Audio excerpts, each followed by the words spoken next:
स्वागत है friends start to basic में आप लोगों का। फ्रेंड्स हम लोग पढ़ रहे हैं जियोमॉर्फोलॉजी भू आकृति विज्ञान। और भू आकृति विज्ञान के क्रम में आज का जो चैप्टर है, आज का जो टॉपिक है वो है नदी द्वारा निर्मित भू आकृतियाँ। क्या है? नदी द्वारा निर्मित भू आकृतियाँ। इंग्लिश में इसको हम कहते हैं land forms made by river. तो आइए इस टॉपिक को आज क्लियर करते हैं। देखिए, नदी द्वारा निर्मित भू आकृतियाँ। यह नदी द्वारा निर्मित शब्दों को आप लोग समझ रहे होंगे कि जो नदियों के द्वारा क्या हो, निर्मित हो, यानी नदियों के द्वारा जिसका निर्माण हो। किसका निर्माण? भू आकृतियों का। यानी पृथ्वी पर वह आकृति जो किसके द्वारा निर्मित हो? नदी के द्वारा। एग्जाम में बहुत ही ज़्यादा इस टॉपिक से क्वेश्चन आते हैं, किसी न किसी एग्जाम में जरूर आते हैं। तो नदी द्वारा हो जाता है। अगला आगे का चैप्टर जैसे हम पढ़ेंगे जो है वायु के द्वारा और हिमानी के द्वारा। तो ये जो तीन हैं, नदी, वायु और हिमानी, इससे क्वेश्चन आते ही आते हैं। तो आइए आज की इस टॉपिक को क्लियर करते हैं। तो नदियों के द्वारा जो भू आकृतियों का निर्माण किया जाता है उसे हम नदी द्वारा निर्मित भू आकृति कहते हैं।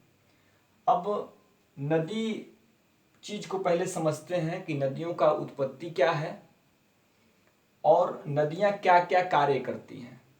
ठीक है, तो सामान्यतः नदियों का जो उद्गम स्थल है, एक तो देखिए भारत का जो है एक हिमालयी क्षेत्र की नदियां हैं और दूसरा पठारी क्षेत्र की नदियां हैं। अब नदियों में जो जल है, नदियों का जो जल है उसका स्रोत या वर्षा है या क्या है? बर्फ है। होता क्या है कि जैसे ये कोई नदी है तो इस नदी में किसका स्रोत है? तो वर्षा का जल जो है क्या होता है? वर्षा का जल या बर्फ पिघल करके इसमें जो जल आता है और यह जल जो है छोटी छोटी शाखाओं के माध्यम से होकर के जब यह जल एक धारा में जब चलता है तो उसको हम क्या कहते हैं? नदी कहते हैं। अब यह जब धारा चलेगी तो एक नदी का रूप ले लेगी और ये अपने मार्ग में जब चलेगी तो कुछ ना कुछ काम जरूर करेगी। उसी के द्वारा आज हम जो कार्य करती है, नदी के जो कार्य हैं उसके बारे में जिक्र करेंगे। तो नदियों का मुख्यतः कितना काम है? तीन है। तीन कार्य नदियों का है, जिसको हम क्या कहते हैं? पहले को हम कहते हैं नदी का अपर्दन कार्य। नदी का अपर्दन कार्य, अपर्दन। दूसरा हो जाता है निक्षेपण, और तीसरा हो जाता है माफ कीजिएगा, ये निक्षेपण नहीं होगा, ये परिवहन होगा। परिवहन, दूसरा परिवहन है और ये तीसरा क्या हो जाएगा? निक्षेपण। यही तीन काम नदियां करती हैं और इसी तीन को हम आज क्लियर करेंगे। अपर्दन का मतलब होता है, पिछले लेक्चर में हमने क्लियर किया है, अपर्दन का मतलब क्या होता है?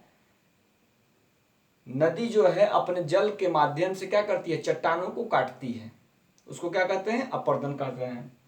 परिवहन में क्या होता है? उन चट्टानों, उन कणों को क्या करती है? अपने साथ परिवहन करती है। क्या करती है? ढोती है। उस जल के साथ जो कण, जो कण और धूल कण, कंकड़, पत्थर, ये जो उस जल के साथ क्या कहते हैं? बहते हैं, उनका क्या करती है? परिवहन करती है। तो दूसरे में क्या करती है? परिवहन करती है। और तीसरा क्या है? निक्षेपण, मतलब निक्षेप कर देना, मतलब जमा कर देना। अब जमा क्यों करती है? तो जैसे पर्वतीय क्षेत्रों में नदी क्या होती है? उसके वेग में बहुत ज्यादा गति होती है, और जैसे वह मैदानी क्षेत्र में आती है वेग के साथ उसका जो है आकार बढ़ जाता है, और जब आकार बढ़ जाता है तो वेग में कमी आ जाती है। और जब यही कमी लास्ट जो है निक्षेपण की अवस्था तब आती है जब उसके भार में और वेग में, भार बढ़ जाए और वेग में कमी आ जाए, तो उन चीजों को क्या करती है? वो ढोना बंद करती है, वहीं गिरा देती है, बिछा देती है। उसी को हम निक्षेपण काम करते हैं। ये तीन चीजें क्लियर हो गई, अपर्दन, निक्षेपण और परिवहन। अब देखिए नदी जहां से निकलती है उसको क्या कहते हैं, उद्गम क्षेत्र कहते हैं, और जहां मिलती है उसको क्या कहते हैं, मुहाना कहते हैं। उसको क्या कहते हैं, मुहाना कहते हैं। जैसे ये कोई नदी है,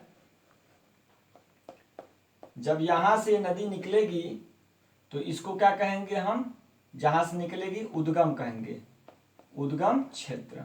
ठीक हो गया। और जहां किसी समुद्र में या किसी झील में जब नदी मिलेगी तो इसको क्या कहेंगे, मुहाना कहते हैं। ठीक हो गया। उद्गम क्षेत्र हो गया, मुहाना हो गया। अब जो है इस नदी में कहीं न कहीं से सहायक नदियां आकर जब मिलती हैं तो ये क्या होता है, इनका अपवाहन क्षेत्र होता है। यानी जो सहायक नदियां आकर मिल जाएं तो उसको हम क्या कहते हैं, अपवाहन क्षेत्र कहते हैं। और अब कोई नदी यहां से आकर मिल रही है, कोई नदी यहां से आकर मिल रही है, और बीच में कोई अगर ऊंचा क्षेत्र है या कोई पर्वत है तो उसको क्या कहते हैं, उसको हम विभाजक कहते हैं, यानी उसको जल विभाजक कहते हैं। तो यहाँ 4 चीजें आ गई, उद्गम क्षेत्र आ गया, अपवाह क्षेत्र आ गया, जल विभाजक आ गया और मुहाना हो गया। ये नदी के टॉपिक में ये चीजें जानना जरूरी है। आशा है ये सब चीजें क्लियर हो गई होंगी। ठीक हो गया। अब हम जो नदी के 3 काम हैं, अपर्दन, परिवहन और निक्षेपण, उसको हम नदी के 3 अवस्थाओं में बांट के पढ़ लेते हैं। देखिए नदी की जो 3 अवस्थाएं हैं उसमें बांट के पढ़ने पे क्या होगा, नदी का क्या होता है, नदी घाटी का ऊपरी भाग। ठीक हो गया। नदी घाटी का मध्यवर्ती भाग और नदी घाटी का निचला भाग। इससे और सुविधा हो जाएगा आप लोगों को। जैसे हमने क्या पढ़ा, अपर्दन, परिवहन और निक्षेपण, सेम प्रोसेस यह भी है। नदी घाटी का ऊपरी भाग, नदी घाटी के मध्यवर्ती और नदी घाटी के निचली भाग। होता क्या है कि कोई जब नदी यहां से चलती है तो ऊपरी भाग में क्या होता है, जब निकलती है तो उसके गति, उसके जो है वेग में क्या होती है, गति होती है, और जल कम होता है, तो वही ऊपरी भाग होता है, ऊपरी। और मध्यवर्ती में क्या होता है, उसकी जो अपवाह जो है, अपवाह प्रणाली बढ़ जाती है, नदी जो है अपने वेग में कमी उसके आ जाती है और भार बढ़ जाता है, नदी का आयतन बढ़ जाता है, तो मध्यवर्ती भाग होता है। निचला भाग का मतलब जो सबसे मुहाने से पहले मुहाने तक के भाग को क्या कहते हैं, हम निचला भाग करते हैं। अब इस नदी घाटी के ऊपरी भाग में नदी किस तरह की भू आकृति का निर्माण करती है उसको हम क्लियर करेंगे। ठीक हो गया। आशा है ये समझ में आ गया होगा। अब आइए देखते हैं एक एक को। नदी घाटी के ऊपरी भाग में मुख्यतः नदी जो है अपर्दनात्मक कार्य के अंतर्गत 6 तरह की भू आकृतियों का निर्माण करती है। कितने आकृतियों का, 6 आकृतियों का। आइए बारी बारी से उसको देख लेते हैं। पहले को हम क्या कहते हैं, महाखड्ड, या इसी को क्या कहते हैं, गार्ज कहते हैं। क्या कहते हैं, गार्ज। होता क्या है, जब नदी पर्वतीय भाग से आती है, बहती है, तो अगर उसके मार्ग में, जैसे ये नदी बह रही है, इसके मार्ग में क्या हो जाता है, कोई जो है कठोर चट्टान है और कोई मुलायम चट्टान है, तो नदी क्या करती है, इस मुलायम चट्टान को काट देती है और कठोर चट्टान बची रह जाती है। तो नदी यहाँ से क्या करती है, एक खड्ड का निर्माण करती है। यहाँ से गिरी तो यहाँ क्या होगा, एक खड्ड का निर्माण होगा, खड्ड का निर्माण होगा। उसी को क्या कहते हैं, हम गार्ज कहते हैं। ठीक हो गया। गार्ज के बाद से दूसरा जो आकृति बनाती है नदी अपर्दनात्मक कार्य के अंतर्गत, कैनियन होता है। क्या होता है, कैनियन। कैनियन को इस तरह से समझिए, कैनियन इस तरह की आकृति होती है और कैनियन के विस्तृत रूप को ही क्या हम कहते हैं, वी आकार की घाटी कहते हैं। ठीक हो गया। कैनियन के विस्तृत रूप को ही क्या कहते हैं, वी आकार की घाटी कहते हैं। नदी जैसे इसमें ऐसे बह रही थी और जब इसका जब विस्तार हो जाता है तो नदी इस तरह से इस अवस्था में बहने लगती है, वी आकार की घाटी। तो पहला क्या है, गार्ज का निर्माण करती है, दूसरा क्या है, कैनियन का निर्माण करती है, और कैनियन का विस्तृत रूप ही क्या है, वी आकार की घाटी है। चौथे नंबर पे क्या आता है, आपका चौथे नंबर पे जलप्रपात का निर्माण करती है। किसका करती है, जलप्रपात का। जलप्रपात आप लोग समझ रहे होंगे, जिसको झरना भी कहते हैं। गार्ज, कैनियन, वी आकार और जलप्रपात। जलप्रपात के बाद से नदी जो जिस चीज का निर्माण करती है उसको हम क्षिप्तिकाएं कहते हैं। क्या कहते हैं, क्षिप्तिकाएं। उसके बाद से जल गर्तिका का निर्माण करती है। यानी ये आपका दूसरा हो गया, 3, 4, 5 और 6। इस 6 तरह की जो है भू आकृतियों का निर्माण नदी करती है। गार्ज आपने समझ लिया, कैनियन भी आपने समझ लिया, वी आकार की घाटी भी समझ लिया, जलप्रपात आप समझ रहे हैं जो झरना है। जैसे इसमें भी क्या होता है कि नदी के मार्ग में अगर कोई कठोर चट्टान है और उसके नीचे क्या है, मुलायम चट्टान है, और वह मुलायम चट्टान किस तरह से है, लंबवत अवस्था में है, तो वह नदी क्या करती है, ऊपर से नदी क्या करती है, इस मुलायम चट्टान को काट करके कठोर चट्टान बना रहता है। तो यहां से जल क्या होता है, ऐसे जो है आकर के एक जलप्रपात का निर्माण करता है। ठीक है। यही जल जो है अगर सोपानी क्रम में, किस तरह से, इस तरह से, इसको क्या कहते हैं, सोपानी क्रम। सोपानी क्रम में यहाँ पे है तो नदी क्या है, ऐसे बहेगी, मतलब सोपान की तरह से। यानी इस अवस्था में नदी क्या होगी, नदी का जल क्या होगा, गिरेगा उठेगा, गिरेगा उठेगा। यानी यहाँ पे चट्टानें कठोर हैं तो ये कटी नहीं, फिर चट्टानें जो मुलायम है तो कट गई, तो फिर नदी इस तरह से यहाँ फिर, यानी जहां जहां कठोर चट्टानें पाई जाती हैं उसके बाद मुलायम चट्टानें पाई जाती हैं, तो इस तरह से सोपानी क्रम में नदी बहती है, जिसको हम क्या कहते हैं, क्षिप्तिकाएं कहते हैं। छठवें नंबर पर जल गर्तिका होता है। यानी जब झरना, ये जो जलप्रपात आता है और यह क्या करता है, यहाँ एक चित्र से समझाने का प्रयास करते हैं आप लोगों को। देखिए जल गर्तिका में क्या होता क्या है कि ये नदी जो है बह रही है, ठीक है, और यहीं पे कोई मुलायम चट्टान आ जाती है तो नदी क्या कर जाती है, इस मुलायम चट्टान को काट देती है और फिर जो है कुंड का निर्माण हो जाता है, जिसको गर्त कहते हैं। जैसे आप लोग देखते होंगे किसी नदी में भंवर जो चलता है, वो यानी जहां भंवर का निर्माण होता है नदियों में, यानी कहीं न कहीं वहां क्या है, गर्त बना हुआ है, जिसी को हम क्या कहते हैं, जल गर्तिका कहते हैं। इस तरह की आकृति आ जाए तो जल गर्तिका कहते हैं। ठीक हो गया। तो ये जो है 6 भू आकृतियां जो है नदी घाटी के ऊपरी भाग में घटित होती हैं, जो अपर्दन कार्य के अंतर्गत आता है। इसके बाद से जो दूसरा है वो नदी घाटी का मध्यवर्ती भाग है, और उसके अंतर्गत जो आकृतियां बनती हैं उसको आइए देख लेते हैं। जो परिवहन के अंतर्गत आता है, जैसे हमने पढ़ लिया अपर्दन, परिवहन और निक्षेपण। दूसरा है परिवहन में ही नदी घाटी का मध्यवर्ती भाग, मध्यवर्ती भाग, मध्यवर्ती भाग। अब इस नदी घाटी के मध्यवर्ती भाग में होता क्या है, इसमें जो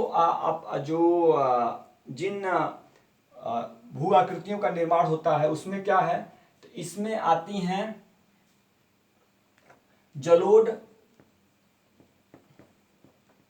शंकु, दूसरे नंबर पर जलोढ़ पंख, जलोढ़ शंकु, जलोढ़ पंख। आइए पहले इसको क्लियर करते हैं। अब जलोढ़ शंकु क्या है, जैसे नदी कोई जब यहां से बहती है तो नदी अपने पर्वतीय क्षेत्र में जैसे गिरिपथ पे आती है, पर्वत के थोड़ा सा नीचे आती है, तो जो उसके साथ में जो परिवहन वाले कंकड़ पत्थर होते हैं वो क्या हो जाते हैं, यहाँ जमा हो जाते हैं और एक शंकु का निर्माण करते हैं। तो ये जो शंकु होते हैं इनको हम जलोढ़ शंकु कहते हैं। दूसरे में क्या है, जलोढ़ पंख। इसी तरह की जब नदी आगे बढ़ती है तो जो पंख का मतलब होता है कि बारीक जो है रेत बालू या गाद जो है जमा हो जाते हैं और इसमें से होकर नदी क्या कहती है, बहती है, तो उसको हम जलोढ़ पंख के अंतर्गत रखते हैं।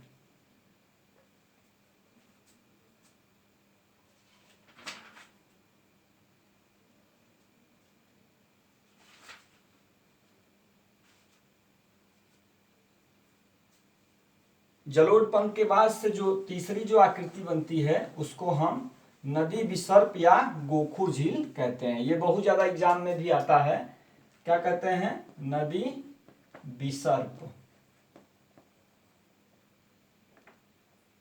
नदी विसर्प, इसी को क्या कहते हैं, गोखुर झील।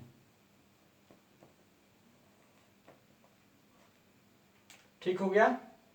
अब देखिए नदी विसर्प को समझिए। नदी जैसे मैदानी क्षेत्रों में चलती है तो मुलायम चट्टानों को काटते हुए कैसे चलती है, बल खाती हुई चलती है, ऐसे चलती है विसर्प का यानी सर्पाकार आकृति में। और जब ये ऐसे चलती है, ठीक है,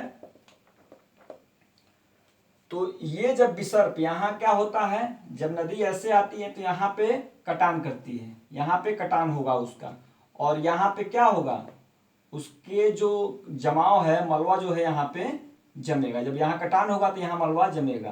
कालांतर में यही जब चीज है, यहाँ कटान होगा, यहाँ क्या होगा, जमेगा। तो जमते जमते यह जो क्षेत्र है क्या हो जाता है, इससे जम करके ये अलग हो जाता है और ये भाग में क्या हो जाता है, एक झील का निर्माण हो जाता है और यहाँ से नदी फिर दूसरे रास्ते बह जाती है। और ये जो क्षेत्र है कालांतर में ये जमते जमते ये जो पार्ट है ये अलग हो जाता है नदी के मार्ग से, और जिसमें जो जल भरा रहता है तो ये गाय के खुर के समान ये आकृति बन जाती है, जिसको गोखुर, यानी गोखुर माने गाय का खुर, उस आकृति का यह जब निर्माण कर देती है। इसमें जब जल भर जाता है तो उसको हम क्या कहते हैं, गोखुर झील कहते हैं। तो ये मध्यवर्ती भाग को क्लियर हमने किया। तीसरा जो आता है वो निचली घाटी आता है, जिसमें नदी जो आकृति बनाती है, जो भू आकृति बनाती है, उसके अंतर्गत गुम्फित प्राकृतिक तटबंध और डेल्टा। गुम्फित, इसमें गुम्फित स्पष्ट नहीं होगा,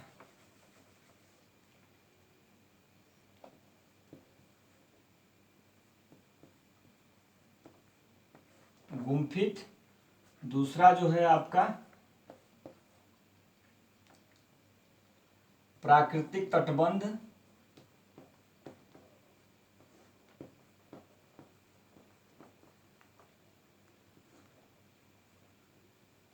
और तीसरा जो होता है डेल्टा,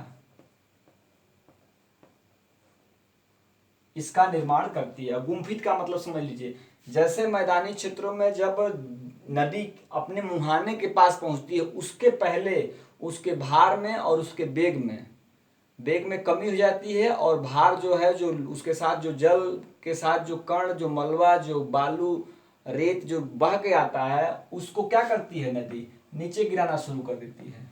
तो इस तरह की आकृतियां बनती हैं और नदी जो है इस तरह से इसमें चलती है। ठीक हो गया।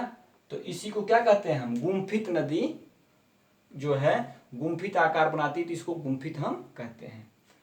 दूसरा क्या है, प्राकृतिक तटबंध। जब नदी चलती है और जब बाढ़ जब आ जाता है तो ये जो नदी इसमें बह रही थी, ये नदी का पानी बह करके कहाँ जाता है, इस क्षेत्र में भी आ जाता है।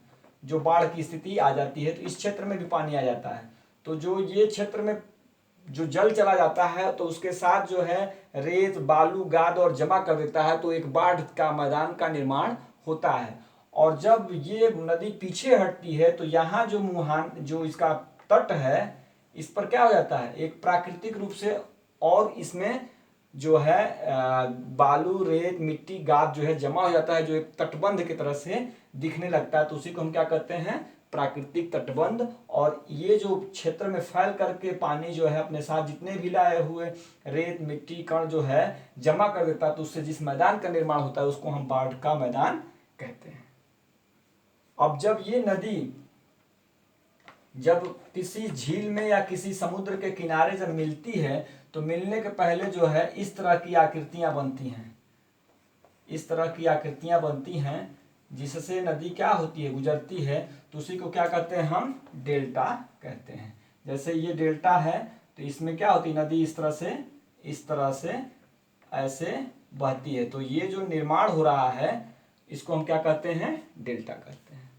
तो आज हमने जो है नदी द्वारा निर्मित भू आकृति के अंतर्गत अपरदन परिवहन निक्षेपण के अंतर्गत जो नदी द्वारा भू आकृतियां हैं उसको हमने क्लियर किया। आशा है आप लोगों को अच्छी तरह समझ में आ गया होगा। अगर वीडियो पसंद आ रहा हो तो चैनल को सब्सक्राइब करें, लाइक करें, जरूरतमंदों को शेयर करें। अगर कुछ कमेंट हो तो उसको निसंदेह करें ताकि जो भी आगे हो उसमें सुधार करके अच्छे से जो है चैप्टर को कंप्लीट किया जा सके। मिलते हैं अगले वीडियो में, तब तक के लिए नमस्कार, धन्यवाद।